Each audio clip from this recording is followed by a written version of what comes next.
The BIPOC Coach Collective proudly presents Elevate and Celebrate. This is a podcast to showcase our members, dive deeper into their journeys, and express who they are into the world. Our mission is to curate a brave and authentic space for coaches to connect and to elevate our voices globally in the coaching profession. Learn more about us at bipoccc.org. Your story matters, your voice matters. Let's start the show. Hey, this is Alex Dumas. Welcome to the latest and greatest episode of Elevate and Celebrate. This is episode number 32, and we're joined with Zoraida Morales. She is a cancer thriver, cancer survivor, and now coaches individuals going through cancer or other chronic illnesses, helping them with their nutrition, helping them with their spiritual health, helping them with their mental health. So she goes through her journey of growing up in the South Bronx and generational poverty, generational disarray, to becoming an achiever, becoming that person that is got the house, got the cars, got the job, got everything, check, check, check, check, check. And then 3 words change all of that. Those 3 words are called, you have cancer. And she walks us through the journey of the high and the low of dealing with that and gaining her health back, really gaining her self-worth back, and using these obstacles as opportunities to serve others now as an author, as a speaker, as a leadership coach, as someone who's making a difference in her community.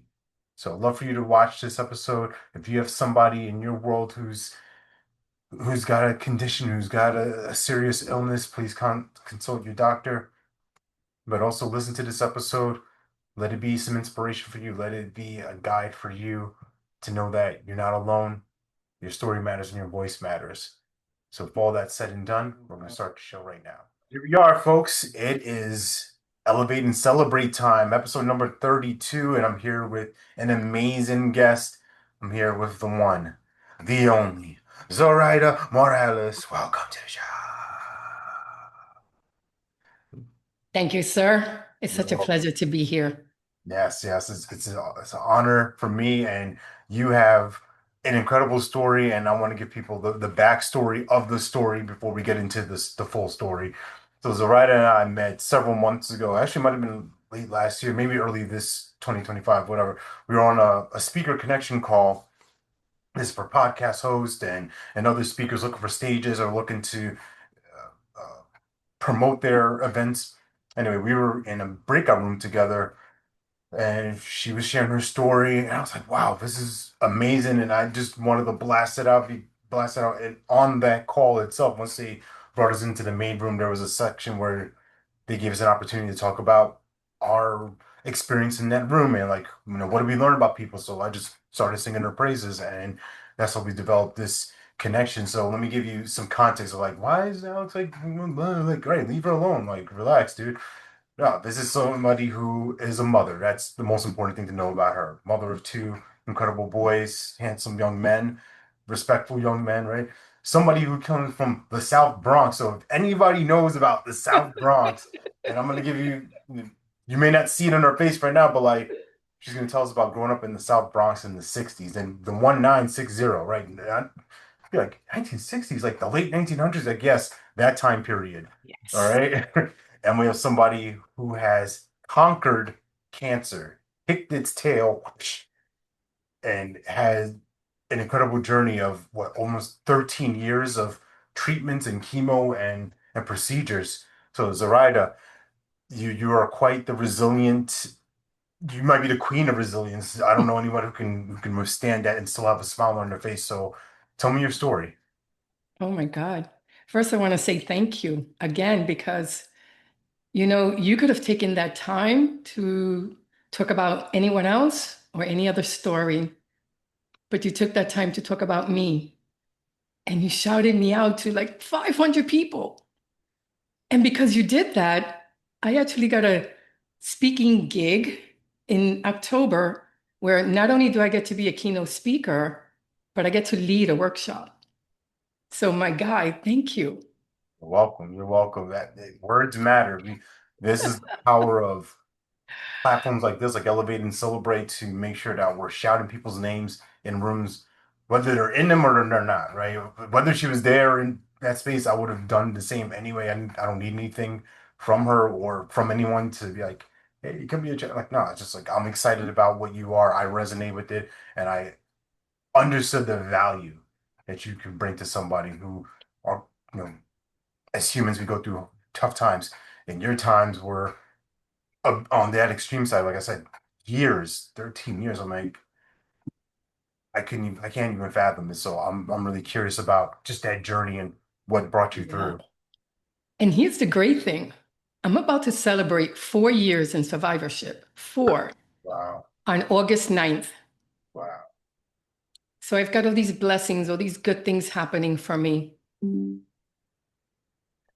Yeah. And because of this, what I call now a gift, because I didn't think of cancer as a gift 17 years ago, trust me, I was kicking and screaming. But now it's a gift because I get to walk alongside other people who have chronic illnesses like cancer. I get to help them see a life reimagined using the three pillars of nutrition: mental, physical, and spiritual. Yeah. I mean, to be a certified cancer coach, to be a certified nutrition coach, all while taking chemo, it was my calling. And I'm so happy that I listened and that I opened my heart to it, because a lot of people get a calling and they choose to ignore it. I was not in a good place when I got that calling Yeah. and source. And when I say source, I mean Mother God, excuse me, Father God, my archangels, my ancestors, the babies that I didn't bring to life. They're all with me. They're cheering me on. They're like, you can do this. This is what you were meant to be. This is why you went through all this. This is why you were born in the South Bronx of New York City, born into generational poverty, generational trauma. Yeah. So I had to learn the hard way, because sometimes I needed a 2x4. Doop. I could learn the hard way so that I can teach others. And so I am a learner and I'm a teacher, and I'm going to continue learning, because as I continue to do so, I surround myself with people like you who are like minded, compassionate, empathetic, kind, people who want to do something not only for themselves and want to elevate themselves, but for people who want to elevate their community, elevate and devote to spirit. So thank you for this platform. I appreciate it so Very, much. no, you're very welcome because this is spaces that folks like us, the members of the global majority, these things aren't being talked about or they're not highlighted or maybe there's not as much access. And I just want to do my small part to do that. So I'm gonna rewind time right now. I'm gonna take you back to this place, but you shared with me, via some of the information I was asking for, to prepare for the show. Right, you're at this point in time, I want to take you back to be Zoraida the manager, right? Leading teams, coordinating, supporting people, just different operations that are just you're making seamless. You're making it easy to move through. And you're going for this routine physical, right? Just kind of standard practice, same old. And you hear the three words that terrify most people, right? That doctor says you have cancer. Take us to that place. What's happening within you? And what do you see is like, oh my God, what's the next step? Like, where do I go from here? Okay, I'm going to do my best to be succinct because this is emotional for me. But thank you for the framework. Yeah. I'm 45 years old. I think I'm having the time of my life. I'm working for a top 5 finance company. I'm in the job I want to be in. Yes, I'm working 10, 12-hour days. I have a 3-year-old and a 6-year-old. I have a family. I have a house that was built just for me, two-car garage. Um, I went on vacation 3, 4 times a year. I schedule events for investment banking division. And I go to the doctor, and the doctor said, he takes my blood work. I get a call the following day. Are you okay? Are you feeling well? Because I think you have an infection. Your white blood count levels are elevating and they're through the roof. And I'm like, well, I'm tired. I'm a mother. I have a career. I'm a wife, and I have two children, two small children. So he says, well, come back. I come back, I take the blood work. Again, the numbers are tripling. He Mm, says, okay, Zoraida, this is a doctor. I lived in New Jersey at the time, who has known me for 20 years. So he says, I want you to do this. Go see a hematologist or an oncologist and find out what is going on, because as an internal medicine doctor, his scope is limited. yeah. I try to find one in my neighborhood. So here's the thing, and no one knows this unless you get cancer. It's like the proverbial chicken egg syndrome. What comes first? I could not get an appointment with an oncologist until I got the diagnosis, but I couldn't get the diagnosis until I saw an oncologist. So, what was I to do? I just went to my local hematologist office, didn't know this person, didn't have a relationship, because this is what happens. You don't have a relationship with this doctor who's going to give you these big news. They're not on your contacts list. And so I go to the doctor, I sit, and she tells me, you have cancer. You have chronic myeloid leukemia. And I scheduled you for a bone marrow biopsy on Monday. This was a Friday. And I went, what? I think she thought I was going to hit her, because I said, you need to look at your records. I think you have the wrong person. But truthfully, in hindsight, I knew she had it right, because as I'm going through the week of having multiple blood work, I know something's not right. My gut feeling is telling me something's not right. And my life crashed. And I called my husband. Now, we both worked in Manhattan at the time, and we lived in New Jersey. So I'm driving home. It's raining. The rain is pelting my car. How apropos, right? And I'm calling him, and I'm like, Ed, I just saw the doctor and she said I have cancer. And he was like, what? I'm on my way home. Now it takes 2 hours from New York to New Jersey, right? He gets home. We just look at each other, but now we have these two children, right? So we know we can't have this conversation yet until they go to bed.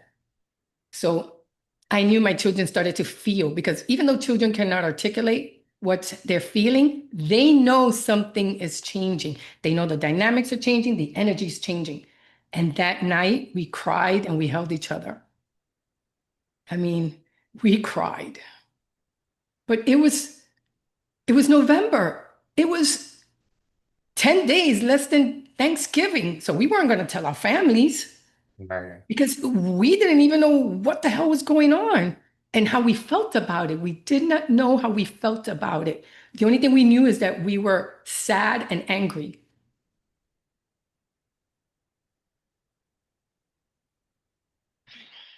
I don't even remember the rest of your question, because I'm sitting in it right No, now. no, no. And it's fine. Yeah, in a minute, like yeah, because thinking about hearing those kind of words of diagnosis and the test and going back and forth, and you're marinating in it within a week. Like, okay, wait, something's wrong.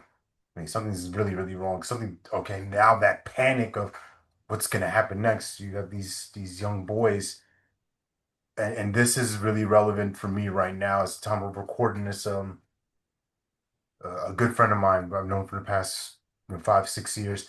His wife just recently passed from breast cancer. She lost her battle, and I can't imagine what life is like for him to have to.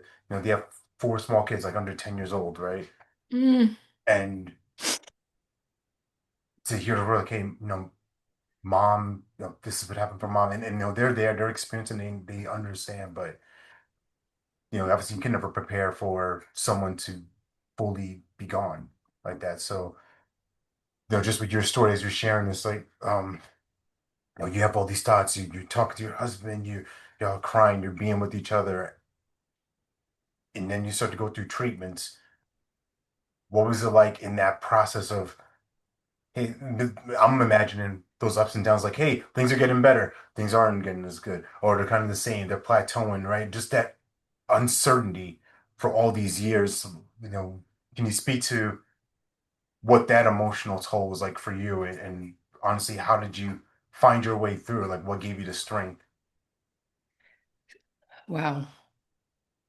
So I did what a lot of people do. I I reverted. No, let me reframe. I didn't realize that my whole life had changed. Hmm. I refused to think that my whole life had changed. I thought I was just going to take this medicine, do what I needed to do, and get on with my life because that's what I wanted. So during the whole process, the first year, I kept saying, what do I have to do? Because I'm in finance, I'm a type A, I'm a high achiever, Yeah. and all I know is how to do. Oh, and let's not forget, I'm a kid from the South Bronx of New York City who got out of generational poverty. So all I know how to do is grind, hustle, and push because that's how my mother did it, going to college for 10 years at night in the 1970s and the 80s to get us out. So she was my role model. And this is what all my friends and family were telling me to do. You can do this. Grind, grind, grind. So what did I do? I was supposed to start more college courses a week after my diagnosis. And do you know that I did a whole year of college in addition to working, in addition to taking care of my family? Because I was listening to my mind and my ego saying, you could do this. Fuck that shit. So sorry, I hope you cut that out. Sorry, you can. And so I was grinding, grinding, grinding until I realized that I was not accepting this.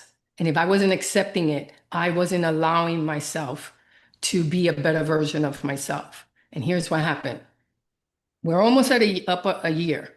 And my college grades are all A's and B's, except I got one C plus, and I was not happy. Now, so you already know what I'm going to say next. I contacted the professor. Hey, is there any way that you can give me some extra work so I can bring that C plus to a B? Because, and in my head, I wanted to end the year with all A's and B's. And he said, no. And so I was negotiating with him. And he said, Zoraida, this is not a negotiation. We are not doing that. You deserve a C plus, and that's what you're getting. And in that moment, I knew, what the hell am I doing? I'm not really fighting for a C plus. I was fighting for my old life back. And I needed to accept the challenges that were going to come up ahead. And in that moment, I broke down and I said, I need mental professionals to help me because I need to move through this. And I got a mental therapist. And like you say, you ebb and you flow. You go up and down. But first, I was down. I was just like, I can't believe this is happening. Why is this happening to me? I quit God. I was like, you know where I come from. You know what I've had to do to get here. How could you let this happen? See, I was looking at it differently. I was looking at it in the old mindset of this is happening for me, not to me. No, I'm sorry. I was looking at it like it was happening to me, not for me. And then as I'm doing the mental work, the realization started to come. One, I used to be all mind and ego. Not that it's a bad thing. It gets, it recognizes things and it gets things done. But I wasn't using my heart. So I made the heart the leader and the mind and the ego to follow and support. This is how I became a cancer coach because I had to talk to my mind and ego. And it was a hard 13 years. But within that time, I got a divorce. My marriage, my 24-year marriage didn't survive it, but I am blessed to have this relationship with this man because I was with him 30 years. And right now, I could tell you that if I need anything, I know he's there for me. He's the father of my two children who are in their 20s. He's a great dad, but his own traumas and his own limiting beliefs didn't allow him the space to take care of me the way I wanted to be taken care of. So he made some mistakes. I divorced him because I knew that I deserved better, because this is not what I wanted. Because now, for the first time, I needed to put myself first. As a Puerto Rican woman, uh, firstborn, you're not taught self-love, or I call it devotion to self. You're not taught devotion to self. You're taught to defer to others, take care of your elders, take care of your siblings, and who gives a shit about what you think or feel? You're the example. I had to learn. No, no, no. I have to put myself first before my children. What? A Puerto Rican woman putting herself first before children? That's That is not done in blasphemy. our. That is. Yes, blasphemy. That is not done in our culture. How could you? So I heard a lot from my own family, by the way. I heard a lot of, who do you think you are? My whole entire life, but especially during cancer. And because I decided that I was going to devote to self, I removed them from my life. I didn't want to, but I knew that I needed to create that space for people to support me, because what you need is support. So you need people who are going to root for you. You need people who are going to tell you you're doing a great job. You need people to call and find out how you're doing. You need people to buy you groceries, bring you food, check up on you, go with you to the doctor. You need a big support group here. And my family could not do that because they didn't know how, because they were still in the lack of, they were in the scarcity mindset still. Even though they had houses and cars and high positions, they got out of the South Bronx, but they still had that mentality. I was already doing the work. Yeah. So I knew that I needed an Alex to come to my life. I needed a Jose to come to my life. I needed a Maritza to come to my life. And I needed to create that space. And if I wouldn't have done that, I would have never been the coach. Never.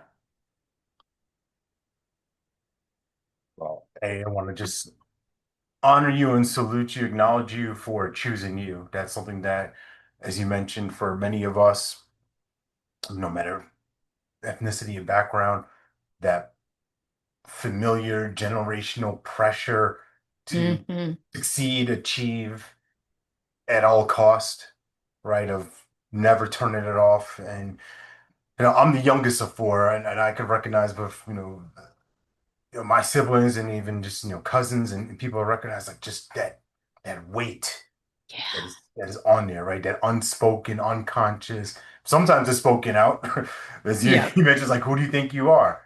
Why are you doing this? Right? Questioning, or hey, you got that little business going on, that little thing you're still doing.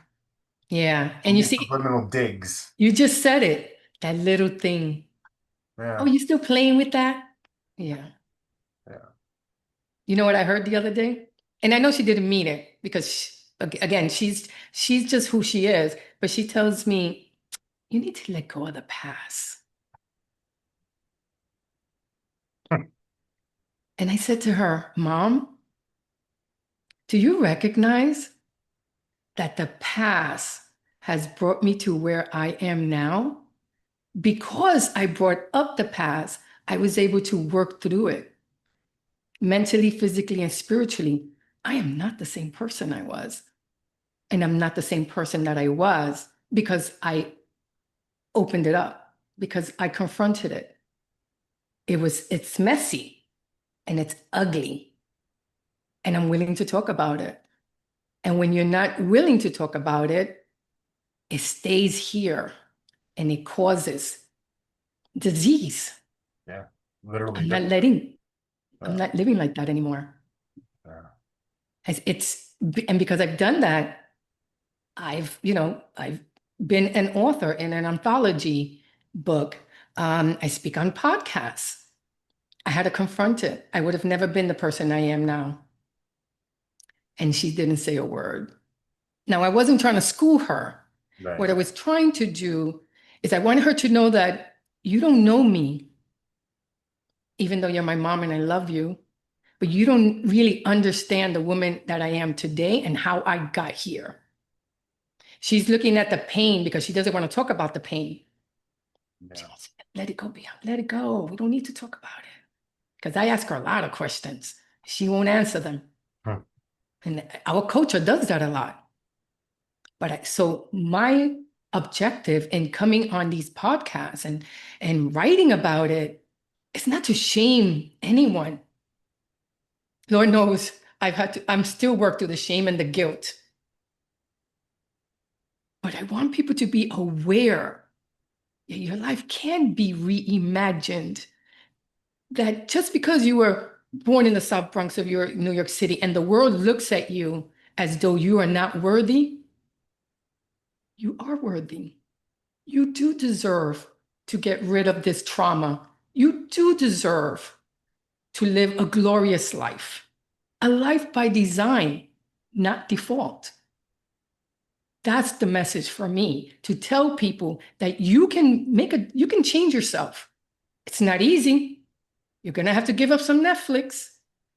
You're going to have to give up some of the booze or the weed or whatever that is. I'm not judging, but I'm saying you're going to have to spend time and create and curate that time to devote to self. So devote to self is not just a mani-pedi, which is how I was brought up. That was self-love. You know what a self-love is for me? Self-love is not playing small. Self-love is not letting my mind and my ego run my heart. Devotion to self is speaking up and speaking my truth, even though other people don't want to hear it. And yeah, so it for me has a different meaning, and I want to teach people that because I had to learn it. Don't get cancer to learn what I learned. I'm telling you now. I'm telling you now because there's no cancer in my family in generations. I went 8 generations. There's no cancer. No cancer. I Yeah. was the first one. And you know why I think I got cancer? My opinion, and I wasn't living in alignment. Um, And I needed that shift to bring me to where Source wanted me to be. I was chosen. yeah. You know, again, right there, that's powerful. That's deep because yeah, so much. This reminds me of this podcast that I watched a few months ago. It's called The Pivot. It's got Ryan Clark, Fred Taylor, Cameron, Channing Crowder. These former athletes, right, in their respective fields. I think they're all former football players Mhm. for sure. And they had Anthony Mackie on, right? The guy, Papa Doc from 8 Mile, new Captain America, Falcon, all that kind of stuff. And he talked about, at least in the Hollywood sense, about how you have to be chosen for things. You have to be selected. Somebody's got to see something in you for you to make that next level to ascend, right? And what I'm hearing from you is nobody else in your family, had this diagnosis or these health challenges, but also nobody before was looking at life through a lens of contribution, of service, of abundance, not scarcity, not holding on to regrets and resentment, but letting things go. But still remembering, honoring, like, hey, this is where I came from, but I'm also going somewhere forward. So does that make sense? Does that Oh my God, it makes so much sense because look, not only did I work as a department administrator at Rutgers University for the Latino department, but I've also done my genealogy. Now, I'm Puerto Rican, and every Puerto Rican has at least 20 to 25% minimum African blood. My makeup is 50% Senegal, approximately. 50% Cameroon, 10% Senegal, 10% Spaniard, 10% French, and 10% Portuguese. All that. Yeah. If you know history, because working in that department, I started to learn my history. You know that I come from slaves, slave owners, Yeah. bad behavior, rape, incest, abandonment, Torture. Oh, yeah. torture, colorism. Ugh, ugh, colorism. You know, so when I go down the line and I see everything that my families have gone through in generations, you know, I honor them now. They didn't know what they didn't know, but they're in this space of despair. That's how they lived. I cut that. I cut it. That was my intention. I needed to cut that line. I needed for my two young men to not have to carry that burden. I wanted them to be the best versions of themselves in this life. I wanted to give them an idea of what a good man looks like, what he feels like, what he sounds like. Now, I'm not a man. I can't teach my children to be a man. They have a dad for that. And they have a great dad. So I did one thing great. But I was looking at the next generation. My children now in their early 20s, they're not, well, hopefully they won't have children for a while, right? But I see how, because I've done all this work with hypnotherapy, with cacao ceremonies, with, well, I'm not going to go into a lot, but you already know where I'm going because I work through my generational traumas. I work through my past lives traumas. Yeah. So I do all this stuff for me so that they can be a better version for the next generation because this world needs it. Yeah.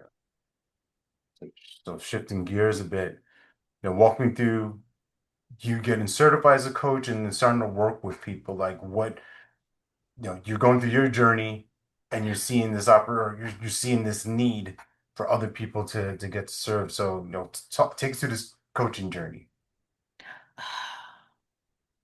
Hmm. Okay, I got to tell you how I even got there because when I spoke to God, right, and I said, okay, I need help.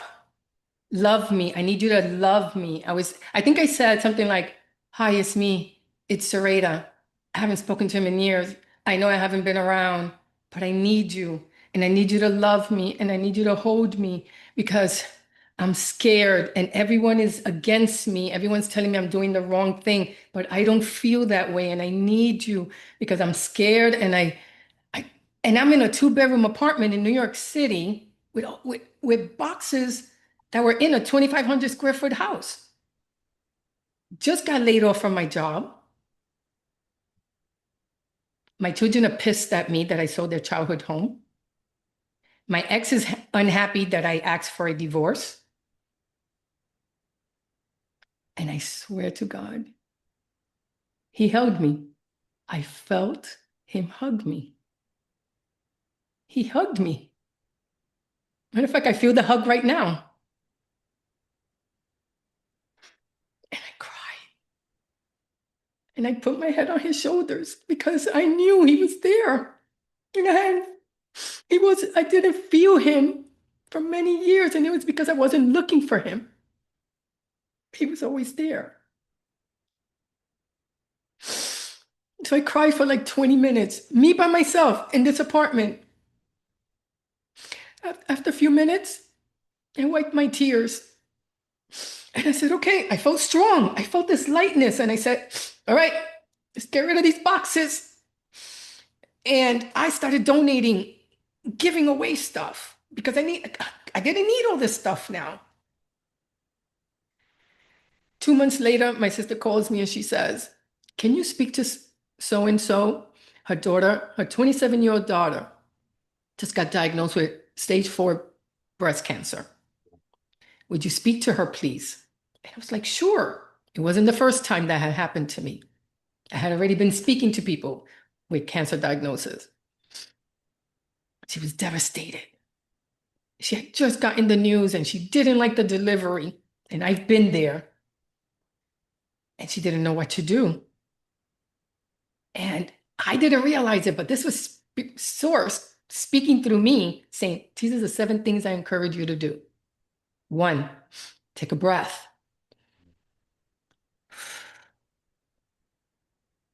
Remember to always breathe, because you're going to stop breathing. 2, get a second and a third opinion. 3, get a coach, get a cancer coach. I had never heard of a cancer coach before. I don't know how those words came out of my mouth. 4, change your eating habits. If you have 8 Cokes a day, make it 7. Do whatever you can to get rid of all that artificial ingredients out of your system. Eat more whole foods. 5, move your body. You know, Tony Robbins says that when you change your state, you change your physiology. Yeah. And so move, get with nature, whatever that is. Then 6, believe in something higher than yourself. And lastly, get your tribe in order. Who's gonna take you to the doctor? Who's gonna call and check up on you? Who's gonna make sure you have groceries and food to eat, all that stuff? And in that moment, she expressed her gratitude and my heart lit up. Like, psh, it opened. It had not been that open since God and I spoke 2 months earlier. And I said, I'm going to be a cancer coach. What? Who said that? After the call, I sat with that for a week. I was like, what the heck just happened? No, we're going back to finance. We're going to make money again. Because the divorce cost me a lot of money because I initiated it. No, we're going back. We want our title back because I loved the title investment banking administrative manager. Loved it. Loved that I work for a top 5 company.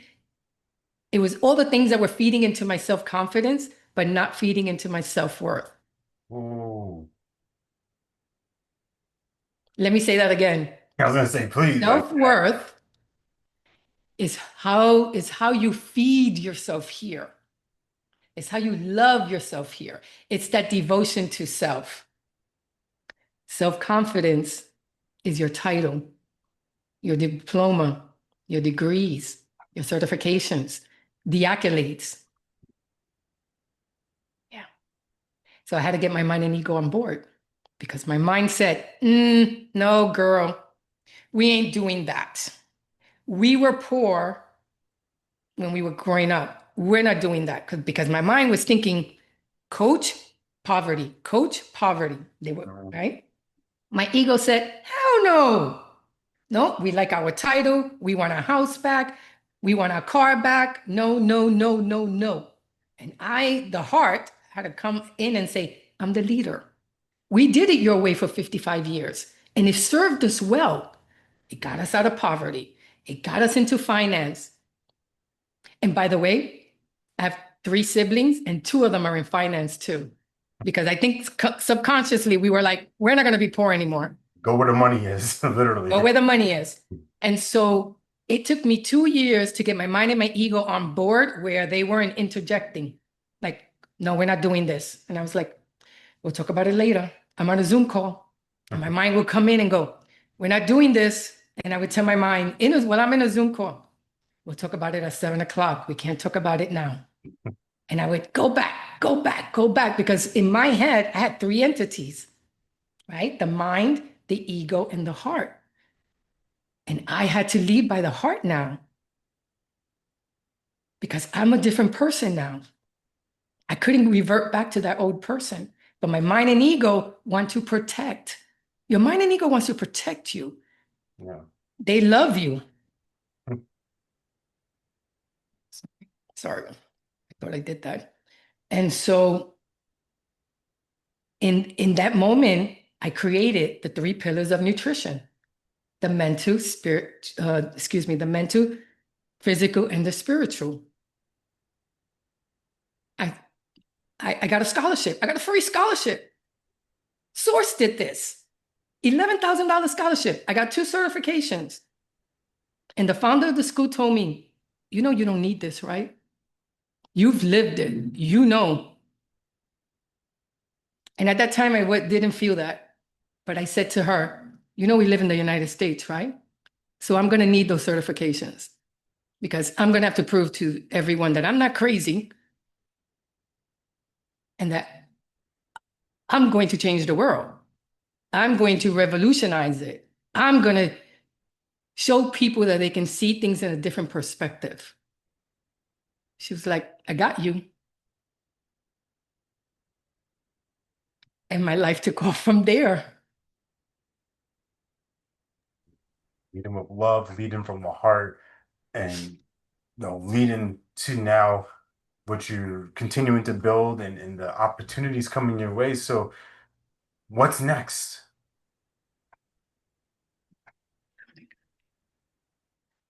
So I joined Mind Valley.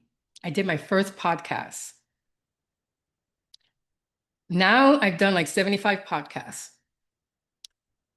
On Saturday, this Saturday, which this will come out later, but on June 21st, I am doing my first solo talk in a national stage. I am getting comfortable being uncomfortable. I know now that my mission, my vision is to inform people of how to live in alignment here, because this is where it matters. And if you have a cancer diagnosis, you need a coach. Because hell, I have 3 coaches right now. We all need a coach because here's the thing. We don't know what we don't know. You see, I thought I knew everything at 40. Hell, I thought I knew everything at 20. I'm 62 years old. And I'm learning that I don't know what I don't know. So I want to surround myself with people that know more than me. I want to surround myself with people who have a different perspective. And this is how I'm growing. This is how you and I share the same coach, right? I'm surrounding myself with people who are in the space that I want to be in, because in this space, I'm the newbie. In finance, I was the seasoned professional. People came to me. Here, I am asking for help. Here, I get to say, I don't know what I don't know. If you would be generous enough to give me 15 minutes of your time, I promise you that I would learn something from it. I will not waste your time. You're definitely somebody who over delivers with the value and just your presence in general, and then like what you share with me and the wonderful people, persons who are watching, listening to this, how your background has built this, created this, and this is something I caught from one of my mentors. I saw him one time eating an apple, and he ate the whole thing, like the core, the seeds, everything, like all of it. I was like, Mm. kind of odd. And he's like, I don't waste anything. I was like, oh, okay, I got you. Yeah, nothing's wasted. Even these minutia things, these things that we just kind of pass by as ordinary or same old. And we have the big moments, the heavy moments, but all of it's necessary at the end of the day. So Everything has a of purpose. necessary, you have something a free offering for folks out there, something that would be necessary for them as they on their health journeys. Yeah. And listen, this is not just for cancer survivors, and Yes, exactly. this is for anyone who wants to take care of their gut, because I'm a nutrition coach as well, right? So I have a honey ginger turmeric balm that I'm going to offer to everyone. And this consists of honey, ginger, turmeric, MCT oil, cinnamon, and it's a paste. And it has all these beautiful, healthy, invigorating ingredients that feed you from the inside out. Because let's not forget, food is medicine, right? And so this paste, you take a spoonful of it. It's so yummy. You take a spoonful of it and you eat it. Now, I put some of it in my tea. So there's other uses for it as well. And I eat clean. I don't eat processed foods. Well, I eat minimum processed foods because I got to have a dry martini every once in a while, and I got to have birthday cake every once in a while. But for the most part, I eat clean. So this is my equivalent of a Snickers bar that I used to love when I was a kid. And this is what it looks like. I put it in a mason jar because it has turmeric and it stains. And I have a big one because I I I need to have inflammation in my body right now. I have a little pain. And so this eases indigestion. This minimizes your inflammation in your body. And I have the research to prove it. So the NIH has a white paper that shows the healing components of turmeric with the pepper, ginger, and cinnamon. And I'm happy to send that as well. And I would say to anyone who's taking any medication to speak to your doctor, because I'm not a doctor and I don't play one. And so speak to your doctor before you take anything, right, that may interact with your drugs. But this, it takes place of my Advil, my Tylenol. I do everything holistically as much as possible. So this is what I do. And this is what I recommend for everyone. So if you have gut issues, bloatiness, you can hire me. I can teach you a whole bunch of ways, but this is the first step that I recommend for people. And so it's simple. And, I love to hear anybody's thoughts on it after they do it. Yeah, absolutely. Thank you for sharing that with us. And I want to make sure that we give our listeners, our followers, community, an opportunity to connect with you, to learn more about you. So you mentioned that you're sending that white paper in just for anyone who's listening, NIH, National Institute of Health. So you're like, Yes. what is this thing? So how do Thank people you. get connected with you, Zoraida? Like, how do we stay on your heels and learn from you and absorb Ah, and share? so thank you for that. I live on LinkedIn. It's where my clients live. And so I post 2, 3 times or four a week. And you could see, you'll be able to read how I speak on forgiveness. I speak on faith versus fear. I speak on all the things that I'm going through that I believe other people are going through as well. And I want them to see a different perspective, a holistic perspective. You can also find me at ZoraidaMorales.com. And I am on Instagram, Facebook, but I'm mostly on LinkedIn. Yeah. So you want to check out who I am. If you think I'm the person for you, you'll see my authenticity in those spaces. Yeah. Yeah, for sure. We're gonna have that all in the show notes. Everyone can access that. So I'm excited for you and for them and for anyone watching this, anyone who's got someone in their network, their immediate circle who may be dealing with some health challenges, some scary health diagnosis. This intention for this episode was for this to be a guide, for to be an inspiration of someone who experienced sometimes and honestly like a lifetime, right? 13 years, that's some people's lifespan of dealing with this kind of challenge and life falling apart and having to rebuild and reinvent yourself. So for all of that work for yourself and that you've done for your boys, that Mother of the Year, Medal of the Year. Like you deserve it all the success, all the blessings coming your way. It's well deserved. Not that you had to earn anything. You just had to be you. Thank you so much. Yeah. And can I offer something else? And Yeah, please. I'm guided to say this because this wasn't part of the plan.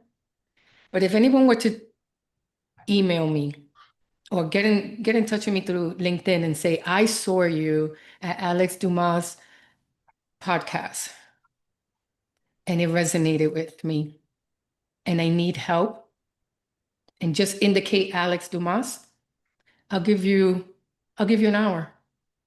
I'll give you an hour because I want you to see what it looks like, what it could look like, how your life can just be so different.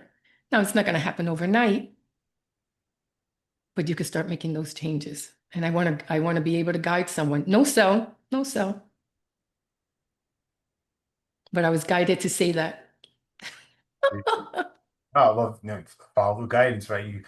He whispers and gives us the voice to speak it out. So very generous offer. If you want to take advantage of that, I recommend that highly. Like Zoraida said, mention our name, mention BIPOC Collective, and she'll honor her word on that front. So Yes. that said and done, we are gonna close this episode out. Do you have any final thoughts, anything last message you want to share, or there's something that might be useful for our audience? Hmm. Yeah. There's a quote by a woman called Nightbird. She was a contestant on America's Got Talent. She had cancer and she passed away. Hmm. And so she has this quote that says, don't wait for life to not be hard before you start being happy. And that resonated with me. I felt the tingle right now as I said it because it reminds me,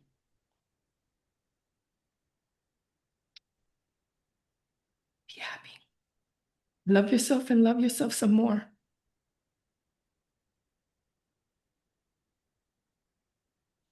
Thanks for that send off. And for you watching out there, you listening, let us know what resonated with you. Share this episode and put leave some comments, leave some reviews. Let us know that Yeah. this has landed for you. It's landed for me in a Yeah. heavy way.